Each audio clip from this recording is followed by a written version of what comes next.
Учениците од Средното општинско училиште Јане Сандански од Струмица одржаа хуманитарен концерт. Собраните средства ќе бидат донирани на Никола Новоселски, на кој му се потребни за пресадување на матични клетки.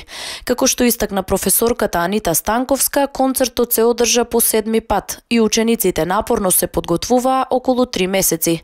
Тие на концертот исполнуваа песни од Майкл Джексон со цел да ја доловат магијата на неговата музика и танц. И оваа вечер завршивме со хуманитарниот божиќен концерт кој 7-ми пат поред се одржува во нашиот град. Се надевам публиката уживаше во музиката на Майкл Джексон. Ние оваа година Майкл Джексон го избравме како еден од најголемите хуманитарци во минатиот век, бидејќи како дел од 39 хуманитарни организации, тој секогаш беше таму кај што имало потреба за... Оркестарот се подготвуваше околу 4 месеци со помош на професорот по музичка уметност Денис Кирчанов, кој истакна дека темата на концертот е силна и тешка и затоа учениците напорно работеле. Мислам дека се исплати ова кое го слушна струмичката публика по не знам кој пат веќе.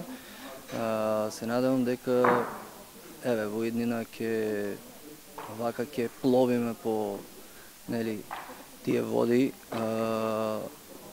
работејќи на по-сериозни и потешки. Ритмичката група која настапи на концертот беше подготвена од страна на професорката Полина Ашикова, која истакна дека тие се представиле најдобро што можеле и дека овој концерт им значи многу. Вака ритмичката група од Јане Сандански е формирана од минатата година. Постоеше интерес кај децата за модерен танц и така да од лани веќе ученичките и учениците се мотивирани и работат на овој план, а посебна чест им беше овогодишниот божиќен концерт на кој што од октомври месец се спрема на позната сценографија и кореографија и мислам дека успешно го изведува тоа што требаше на овој концерт. Учениците со својот талент ги воодушевија присутните на концертот. Тие се особено среќни што на овој начин имаат можност да помогнат некому.